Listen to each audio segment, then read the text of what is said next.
Welcome to SportsBeat KC, the Kansas City Star's daily sports podcast.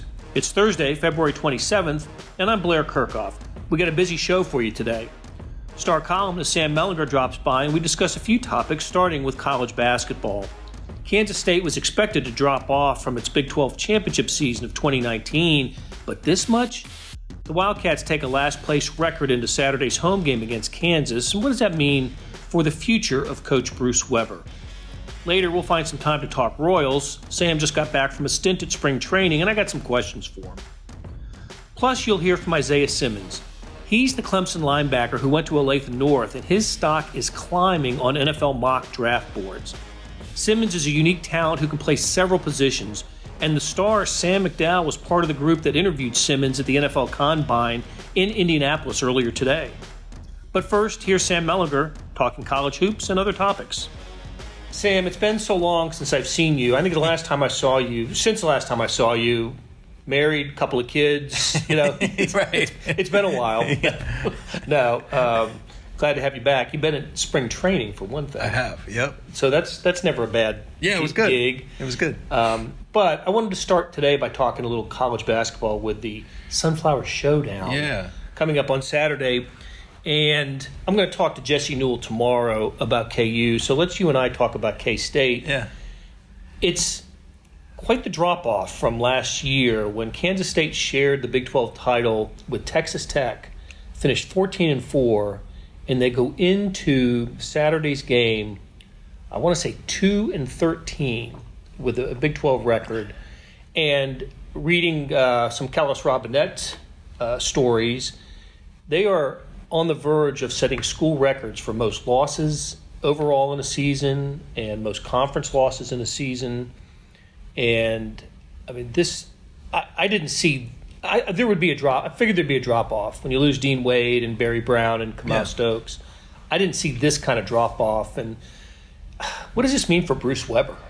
So the way you opened, I thought what you were going to say is one thing that hasn't happened since we last saw each other is that K-State has not won a basketball game. Continues to be true. Yeah, I thought I was with you. They were picked like 9th, right, in the preseason. Yes. In the conference, and I thought that was low. I really like Xavier Sneed's game. He's not a 1, right? He's more of a guy that you want as your 2 or 3. Maybe that's part of the deal. I just thought they would be able to win more games than this, and it's really snowballed in the wrong way. Some of the at least superficial indicators, they're not good. It's Bruce Weber banging the stool. It's it's a lot of I like Bruce. He makes it hard sometimes with over and over he's talking about we're cursed. And it's sort of a joke in the beginning, but it's sort of I don't know. Didn't let the players talk to the media after the Baylor game and just goofy things. Threw him under the bus a couple of games ago, which is always kind of a tactic you use at some point. But nothing seems to be working. Yeah, and I think he's a good coach. Him and Chris Beard are the only coaches in the Big 12 that have won a conference championship, right? Besides Bill Self. And Bruce has won too. Yeah, he won his first year. Yeah, there's something to be said for that. He's got a good recruiting class coming in next year, so you think things will get a little bit better. But God, it's just, I guess I'm just underlining what you said. I figured it might be bad. I thought they might, end up maybe just on the wrong side of the bubble. But it's just snowballed in the absolute worst way. There will be some sentiment to have him fired after this year for this year. This is an atrocious year. Absolutely. It really is. It's historically bad. Yep. But I think what we'll hear, what I'm beginning to hear, and what we'll continue to hear is those that didn't want Bruce in the first place are kind of reinforced in their opinion. And maybe the people who Bruce had won over with 2 conference championships and Elite 8 run 2 years ago will I don't know how they'll feel. And I think that's an important constituency for Bruce, is how those who just didn't wildly embrace him I don't know if anybody wildly embraced him, but they didn't embrace him at the beginning, and he won over, with victories and a couple championships. I wonder how they see Bruce. But really, what it comes down to is how Gene Taylor feels about it, the athletic director. Yeah, it's hard to see him getting fired. I know I texted you a few nights back and I said I just Googled his buyout. I forgot after which game that was, but I was curious. It's hard to see him being fired though. They did just win a share of a conference championship. What would make him a lot more steady in that seat though right now is if he had a run to the Elite Eight. Like more than, the one where they, things happen for him. But if he had some more success, I guess, a lot of, both of the conference championships, correct me if I'm wrong, they were one and done in the tournament after both those seasons, I believe. Yes, right? the one, the first one they lost here up the street to LaSalle in Sprint Center. Of course, last year they went up to California and got beat. And so I think it's easy for people to say, it was just a share and we didn't win a game in the tournament, so those are kind of washed away. I guess I'm somewhere in the middle of the extremes. I'm probably more on the pro Bruce side. I think he's a good coach and all those things. But look, I completely understand whatever level of frustration there is amongst K-State fans. And I think part of it is that it feels like there's a ceiling. And, this is what Bruce is going to be most years right now, notwithstanding. They're going to be good, never great. And there is this floor right now. And I totally get it if some fans out there want, just take a home run swing. And if it doesn't work, it doesn't work. But, maybe we get, something like, there was a little bit of a star power with Frank Martin. You know what I mean? And that's part of this too. It matters who you replace. And, that's something that Bill Self fought a long time at Kansas. Now he squashed that. And Bruce has not squashed it. So that's going to carry with him. Look, they've got the good recruiting class next year. Hopefully they can make something out of it. And freshmen are playing, that's right, contributing this year. Yeah. And you could argue that K-State made the home run swing before Frank Martin and Bob Huggins. That's right. And that proved to kind of get the modern. It ended the Asbury Woldridge era of Kansas State hoops mediocrity and put it on this level. You mentioned the ceiling, and you're right. There has been a ceiling for Kansas State, but it's the same ceiling that's existed for every other coach that's been there. That's true. Frank Martin got to an Elite Eight and didn't get to a Final Four, and Lon Kruger got to an Elite Eight and didn't get to a Final Four. So they haven't been to one since 1964. Yeah. Cotton Fitzsimmons was a coach there who had a great season. So it's true for all of them. I don't know how a Kansas State fan should feel about that. Final Fours are different in 2020 than they were in 1964. It's harder to get there. That's right. But anyway, I'm not going to pretend how a Kansas State fan should feel about Bruce Weber. My bottom line is he'll be back next year with a better team. They won't be a last place team. They'll have more talent for that. But if they are, if they're not in the tournament or not a competitive team next year, then that's the year I think Kansas State will make a change. That Google search told me that his buyout goes down after next season. Not by a lot, but it does go down. I do remember that. All right. So as we mentioned at the top, you just spent some time in Arizona. You look nice and tanned and relaxed, and, as you're supposed to be. I thought one of the interesting stories that I read from you was about Salvador Perez, who... Great to have him back. It's going to be the lineup is automatically better with him in it. Changes a lot of the domino effect. Just changes a lot of things. But you had an interesting conversation with him. It really was. Every conversation with him, kind of one-on-one, is always interesting. Yeah, especially this time of year. Yeah. They tend to open up more in spring than they do once the season begins. And he spent a whole year away from conversations with the media. So maybe he's got some backup, but he needs to get out. But some pent up salviness. Right. But one thing that you talk to other guys too, other Royals, and there's certainly more of a look. I know this is spring training type of talk, but there's more of a leadership sort of aura about him than maybe there was in the past. And look, he if there wasn't, I'd be disappointed because he's in a position to be a leader with his experience and his success with his team. So let's talk about that first. Do you see him? He's always been a leader of Latin players in the clubhouse. Yeah. When we know where his locker is and how Latin players kind of gravitate toward him. But I think he needs to, be an overall leader for this team. Yeah, and I guess I should headline this by saying, I'm not sure how much this really matters in terms of wins and losses. It's very hard to quantify. But look, I was only there for 5 days, but this is something that I noticed in the clubhouse. It's something that I saw on the fields, and perhaps most it's something that I heard from teammates, from Mike Matheny, from Dayton Moore especially. Like Salvy's, he's always had this like effervescent energy and positivity, and almost like the class clown in a good way, and that's been great, and they've needed that energy, but I think they've needed something different the last couple of years. And there's a maturity, I think Dayton Moore said, a focus that he hasn't seen before in Sal, and Dayton's been with Sal since the very beginning, right? And I think some of that is he'll turn 30, I believe, in May. Some of that's with age, some of that is he just missed a whole year of baseball, and he was around the team some, but it's not the same. It just can't be. And I think that there's a little bit of an urgency with him of, 14 and 15 were great, but he didn't want that to be it, And I think that he also hears a lot of talk, a lot of it, inside his own organization about him switching off the position. Yeah. And you're going to take being a full-time catcher out of Salvy's cold, dead hands, in Sal's mind at least. I do think that's going to happen. I think he's going to start to transition this year. To some innings at first base. Yeah, or DH. First and DH. And there's some complications there, because if he DHs, that means Jorge Soler can't DH, obviously. There's some feeling within the organization that Soler's a better right fielder defensively than he's given credit for. But anyway, it's just a matter of he's turning 30, 6'4", 240. Those guys just don't catch forever.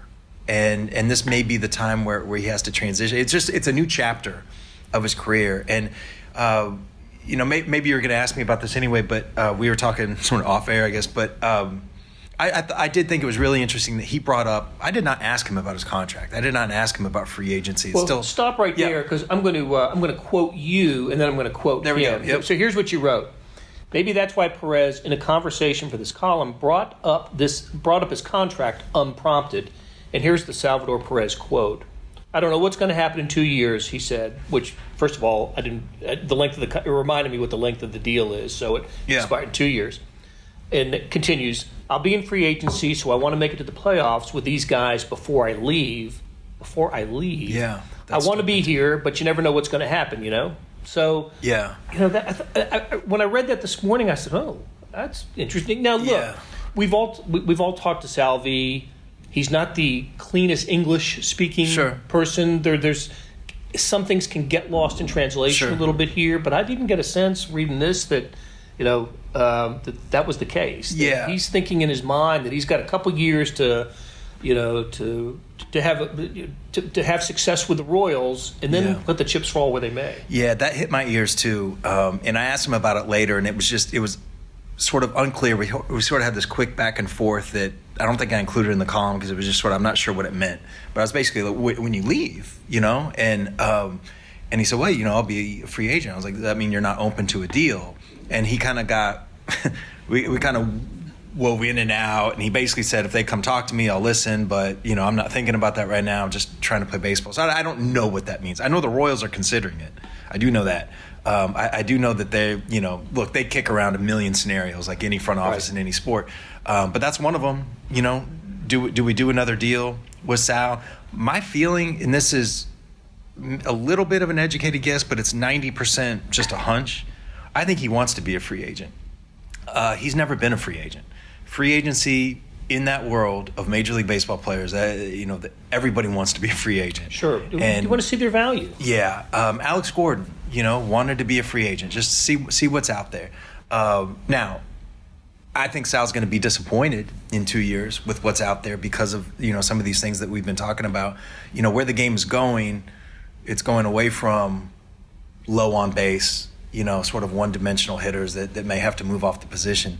But anyway, my point is I think he's going to want to be a free agent unless the Royals just, blow him away. So there is a little bit of a tick there. And There's a lot of moving parts. MJ Melendez, if he hits, the Royals are going to be a lot more okay with Sal walking, if MJ Melendez is a hitter, especially in 2 years. So it's an interesting dynamic because Sal's always been a leader in sort of, he's one of, if not the loudest voice in the room. For sure. And in a positive way. Everybody, how can you not like this guy?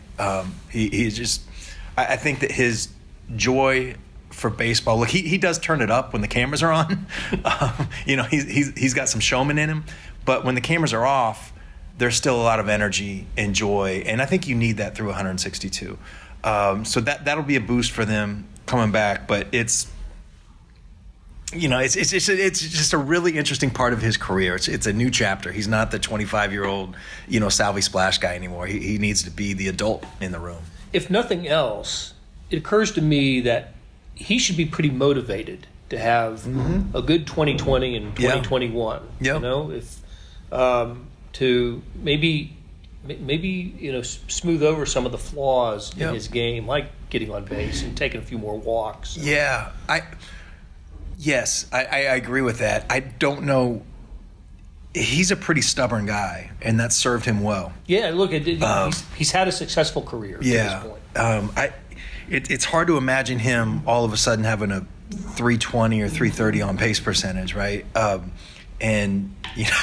This hits in my head about this was in the aftermath of the wild card game in 2014, and that whole season they were really hammering him to lay off breaking balls. Breaking balls away, breaking balls low. You just don't. That's not your pitch. That's not your pitch. I know where this is going. And after that hit that he got past Donaldson, it was 4 feet outside and an inch off the ground. They kind of threw up there. Oh, we can't tell him anything.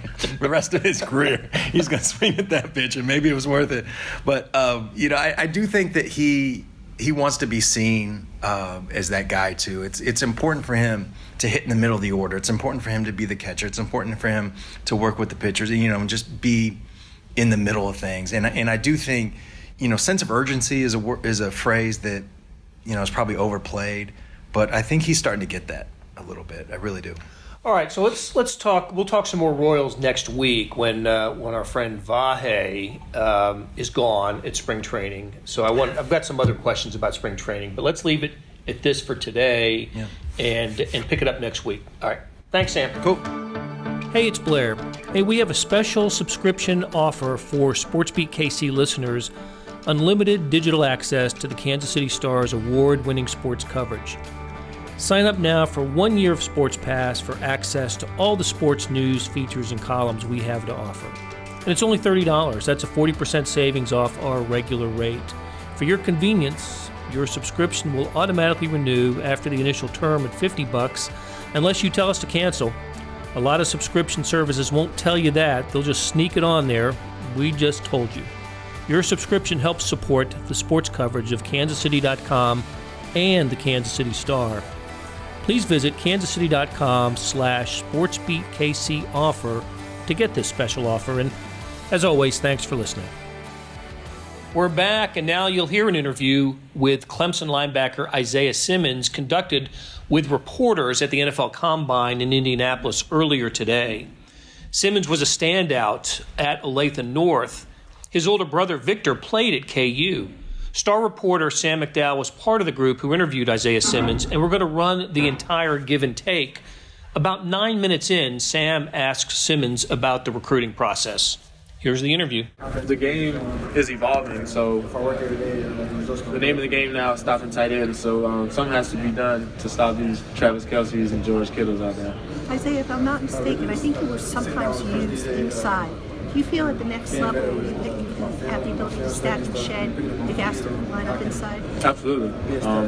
Like I said, mentally I feel like there isn't anything I can't do. I played every position except for a nose or three technique, so when it comes down to it, I'm going to try my best ability to do anything I can. Isaiah, when you were coming out of defense, Isaiah, when you were coming out of high school, did you envision the kind of role you had at Clemson? I mean, I know some different colleges envisioned you in different spots, but was one of the reasons you picked Clemson because they were going to move you around a little bit? Yeah, so coming out of high school, a lot of people, they wanted me to come as a receiver, some athlete, and some just like defense or safety. But I just knew I had an opportunity at Clemson, and that's one of the main reasons I picked it, is just for the opportunity that was presented. Never promised nothing there, and I knew the coaches were going to make me the best that I possibly could be, and I feel like going there really helped me flourish. So how did you envision yourself when you were coming out of high school? Yeah, I mean, you don't ever dream of being an average guy, so I always dreamed of being a top player, but it worked out in my favor, I'd say.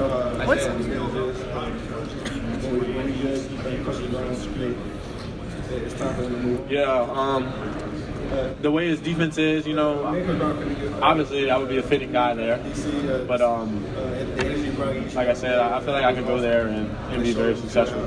Isaiah, Leslie Frazier is one of the best defensive lines in football right now, working with the Bills defense. How do you think you'd be able to use you properly as they have hybrid players on the Yeah, so personally, I think each coordinator would use me in their own different way, because nobody has the same schemes, or teams have similar schemes. But I can't really say how he would use me, because I'm not him, but I feel like I would be used in a special way. What's the most positions you ever very complimentary to you earlier this week when we talked to him? Have you spoken with the Chiefs? I have not. I have in a phone interview, but not yet. Okay, so not here at the combine. No, not yet. Being from Kansas City, kind of often overlooked, not too many football products coming from there, but you do see talent. Drew Lock, obviously, coming from last year. How proud are you to represent that area that might be overlooked? Yeah, just talking with some of the other guys here, they all, see where everybody's from. I say Kansas, everybody's like, Kansas. But, I'm just really proud to be able to put Olathe, Kansas, where I'm from, on the map. We haven't had many guys out there, a couple, Braden Smith, Darren Sproles, but I'm just happy to be in the name of those guys and be able to help elevate the city. Have you talked to any other Kansas City products about this process, and have they kind of helped you, know what to expect around here? Yeah, I talked to Darren Sproles about 2 days ago. Isaiah, using machine learning capabilities, we have able to project your college data to grow. We found Marvel and names kind of in that coverage ability. We think those are fair. Yeah, I don't know if I truly have one person you could compare me to, just for all the different things I do, but yeah. What's the most positions you ever played in one game? Most positions? In one game. I'd probably say 5. Is that in college? Yes. Isaiah, who won the race between you and Travis Etienne? Oh, I knew this was coming. Yeah, so the race that's all over Twitter, Instagram, everywhere, I'll be honest, he got me on the lean on that one. But after that, we raced in the 40, and I won. But that's not on tape. But, he might not admit that, but everybody there knows I won that. And I won it clear as day. So, Travis Etienne, when you see this, just know I'm ready for round 3, the tiebreaker. You know where to find me. You got my number.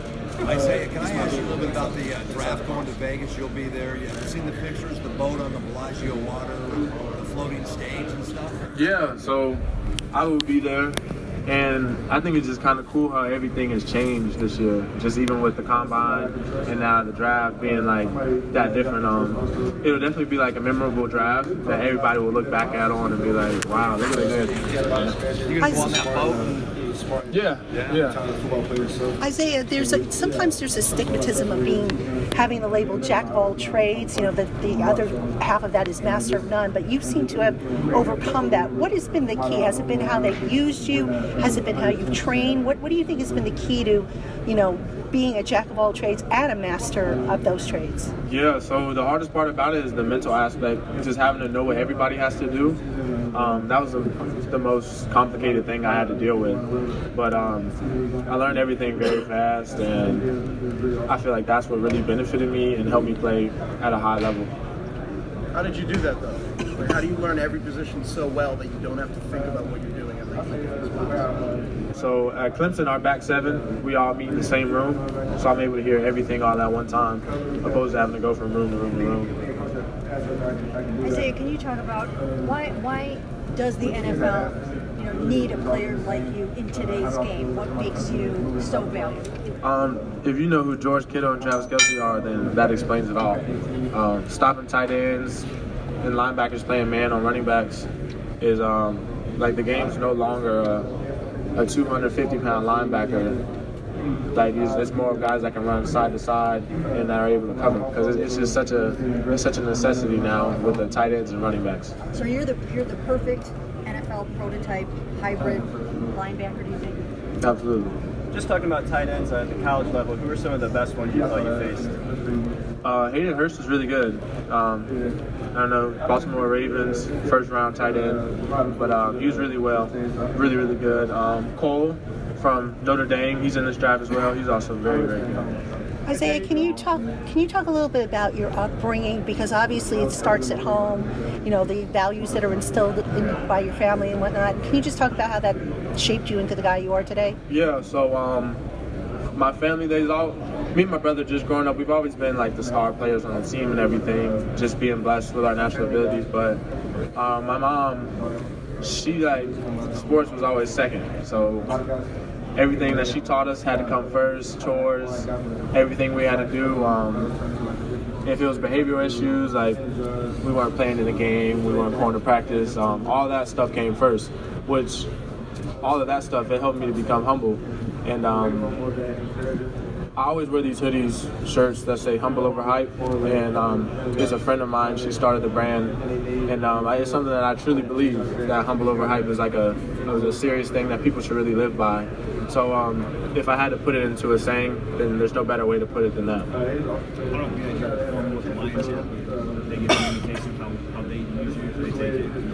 I haven't met with them yet. Have you met? No, not yet. How about the Bills? Not yet. Isaiah, we've read the story about, I guess you and your brother playing video games when you were younger. He used to mess with you and pull the controllers out. Yeah. First, is that true? And did you really come back with a golf club and come after him? Yeah, that's true. But it was all love behind the golf club. Yeah. Isaiah, would you say it's hard to find a comp for you in the NFL because you do so many things, you're so unique? I mean, don't you have to pick like a few names, or is there the right one? So like personally, I like model my game after a couple people. Like if I have to go look at film with somebody to get something, it would be like Von Miller just for pass rush, Jalen Ramsey for man techniques, and Tyrann Mathieu just because he plays around everywhere as well. So I take bits and pieces from all of them to kind of throw into my game. Isaiah, It takes three guys to be you. what do you think your best film has been? I can give you a top three. Okay. So I'd probably say the Virginia game, the South Carolina game, and then Syracuse game. All this year? Yeah, all this past season. Isaiah, how do you define leadership? And do you think that a rookie can come into a team filled with veterans and be a leader? Yeah, so just being a leader from Clemson, team captain, I always preach to the younger guys that leadership doesn't have an age on it. So you don't have to be a veteran, you don't have to be a starter to be a leader. A leader is just somebody who does things in the right way, even when nobody's looking. Do you think you can come into a team and be a leader right away? Absolutely. Isaiah, when you were in Kansas City, did you feel a little bit underlooked until at least late in the process? I mean, I wouldn't say I really knew otherwise because, there wasn't too many really, really high football recruits that came out of Kansas. So being the little three-star that I was kind of big for that area. So I did feel overlooked. I didn't really do camps. That could be a reason why, but I remember I would always send my film out to a lot of the schools that didn't offer me. And sometimes I would hear things back like, they'd be like, okay, I'll send it to our coordinator, never hear anything back, or most teams, they just wouldn't even respond. And I just felt that my talent level was better than what I was getting. So luckily Clemson came, and Coach Sweeney, Coach Venables put their trust in me, and the rest has been history. Do you know how they heard about you? Was it one of those films you sent out, or did they hear about you? No, so Coach Venables, he has a pass at Kansas State, and his friends still live in Kansas, and he sent him my tape. Why didn't you go to camps? Was it just a money issue? Or? No, it wasn't a money issue. I'm a track guy, so I always did summer track, so I was just doing track at the time, and all the camps are in the summer. Just kind of on recruiting, Isaiah, Dabo is known for not really going out and getting guys early. He doesn't really throw out a ton of offers. So when you did get that offer from him, what did that mean? I really didn't know much about Clemson. I had to look them up. I didn't even know what state it was in. But the first I really heard about Clemson was, I knew who Sammy Watkins was, but the first I really heard was 2015 when they were in the national championship. I kind of felt like they came out of nowhere. But the more and more I learned about Clemson, I learned that, they've actually been there a lot. We've had a lot of 10-win seasons. Like in the past 10 years, I think we had 9 10-win seasons. So, it really meant a lot. Just because not that Clemson was hot, but just for the fact of the kind of program it is and what kind of weight the name holds. Isaiah, how are you going to handle your dad and your older brother? You mentioned your mother earlier, but their involvement in sports and everything that they kind of showed you the most. Yeah, so starting with my brother, he paved the way for me. He played at Kansas, and he kind of helped get my name out there because with Kansas being one of my first offers, like when you get an offer, it's kind of like a domino effect and more come. But my brother definitely paved the way for me, showed me everything about sports. I remember just growing up in the backyard, I would always go play football with him and his friends. So I'm 5 years younger than everybody out there playing tackle football in the backyard. So my brother, that's why he's really influential to me. Talk to him every day. He's like my right-hand guy. And then my dad, just the man that he raised me to be. And I still talk to him every day, and he still teaches me lessons as if I was a little kid. So a lot of respect for both of them. Isaiah, how are you going to handle the drills here? Will you do all of the linebacker stuff on Saturday? Yes, I'm doing everything. Have you been asked to do any other drills since you are so versatile? Nope. Corner or anything like that? No, I have not. That will do it for today. Thanks to producers Derek Donovan, Savannah Smith, Randy Mason, Beth Welsh, and Chris Fickett, along with Sam Mellinger and Sam McDowell. Hey, where you can leave a comment or a like, please help us out by doing that. And we'll be back on Friday with another SportsBeat KC where we talk sports in Kansas City every day.